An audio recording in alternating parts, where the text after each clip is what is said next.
I want to talk to you about your end of year project, your argument assessment. For this project, you need to support a claim with effective evidence and use the language of argumentation. You'll know that you are successful with this project if you can make a claim, use personal experience to support your claim, use evidence from a text to support your claim, and evaluate the strength of other people's evidence. We're going to give some relevant textual evidence by identifying relevant examples that support your specific claim about Morse High School. So what you're thinking about is social action. I want you to take some action to improve Morse High School's reputation. So do you think it's more meaningful to do that offline in real life than it is to do it online in social media? What is the impact of social media on social change? We talked a lot about this in class and how much of a difference you can make in reputation management on social media. So your social media project, your final grade requirements are on the following slides. So you have 3 components to your Unit 5 social media project. Research, you have to read argumentative and or informative texts.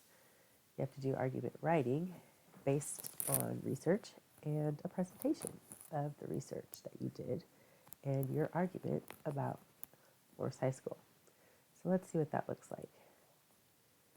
Your research could include texts, videos, infographics.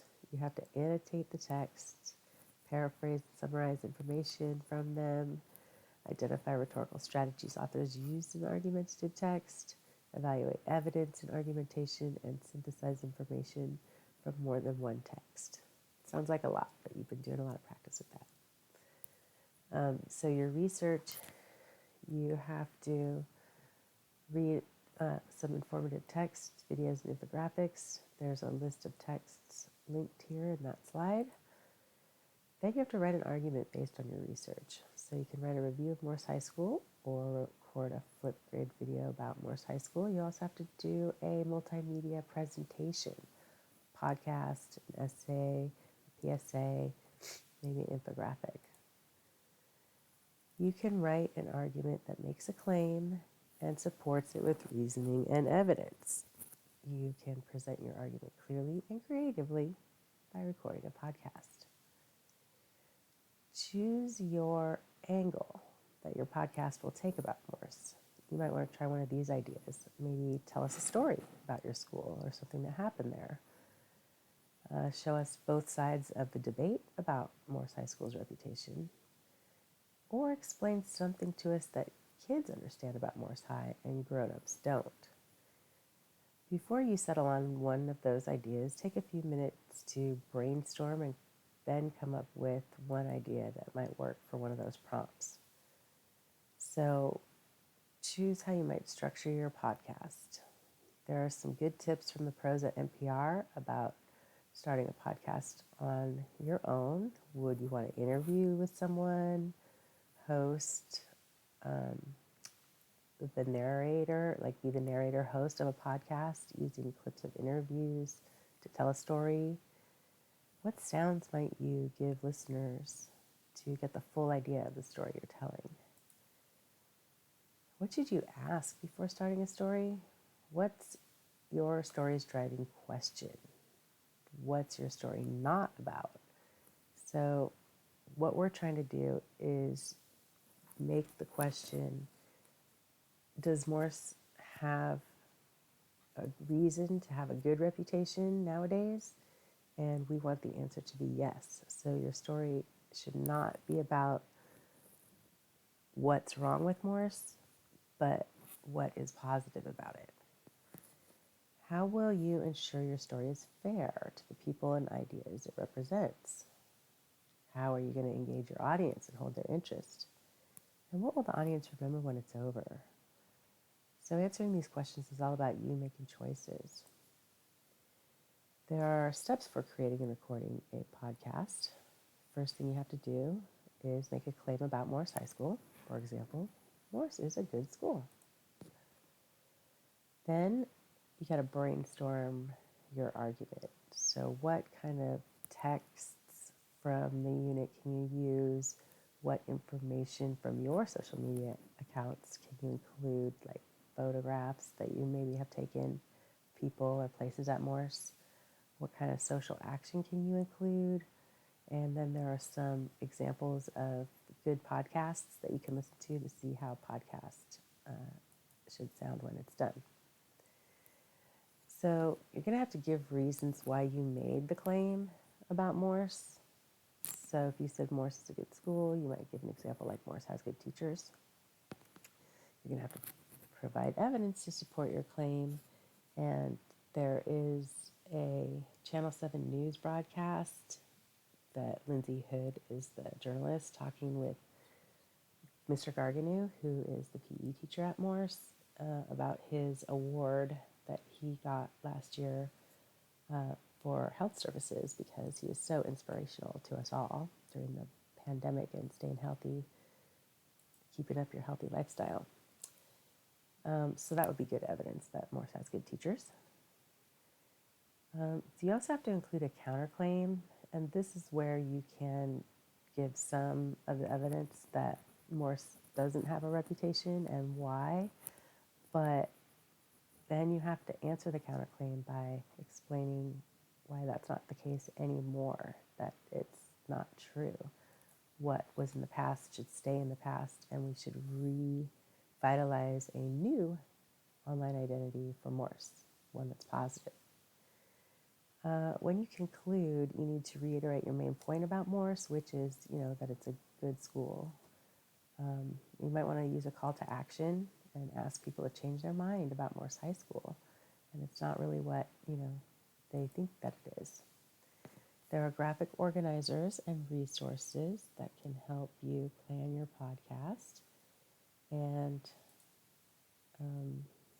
there are good voice recorders that you can use to make your podcast. And then again, here are some examples of podcasts that you can listen to. So Grammar Girl also asks you to evaluate those podcasts so that you understand how the host connects with the listeners, how their tone of voice impacts the listener's experience, and what helps you to absorb the information in a podcast. She also suggests writing a short script of about 3 minutes before you even start recording. Have a script to go by. And think about your argument ideas. What's going to draw a listener in? What's catchy? What's controversial? What's funny? What will listeners relate to? And give yourself a teaser one-liner that is something you could start with to hook your audience. There is a podcast planning template that you can use to get your ideas all down on paper before you start recording. And you can include some music for your background of your podcast.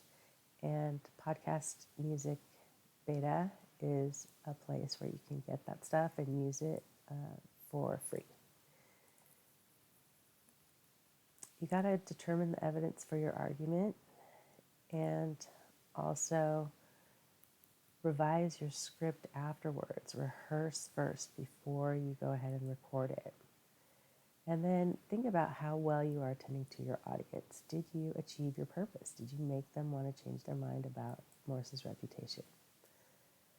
So another idea from Grammar Girl is after you write that script, then record it. And you can record a video of it on Flipgrid, or you could do it like I'm doing with lecture slides and an OBS recording on audio, or you can just do it plain sound only.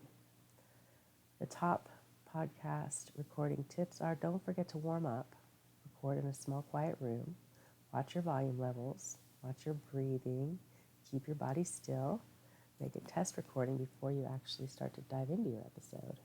Record with headphones, leave audio cues for mistakes, stay hydrated, record under a blanket, and don't forget your content. Have your notes there in your script. NPR also has a good guide and recording tips that you can look at and listen to, linked there. And if you want to include sounds when you're making a podcast, you should think about that before you even start, and then go out in the field and record some of those sounds. So Flipgrid, I'll give you the code to that a little bit later. And if you don't want to do a podcast, you really don't want to do a podcast, you could do one of these other ideas instead. On My Simple Show, an infographic, an essay, an Adobe Spark video, a story timeline, a Prezi, or a PowerPoint or Google Slides presentation. So all of these are linked to the different presentation formats. We looked at those in class, so they're there for you to just go ahead and use. When you are done, link your podcast to that Padlet to turn it in, and also turn it into the Google Classroom. And don't forget to celebrate what you're proud of, because if you go through and do all that, then you should be proud of the work that you put in. So make a claim. What is the impact of social media? What evidence supports that? I think that we will find out after you guys put some of your projects on social media to see if Morse's reputation does get better. I have also linked the school district's prompt and scoring guide for you.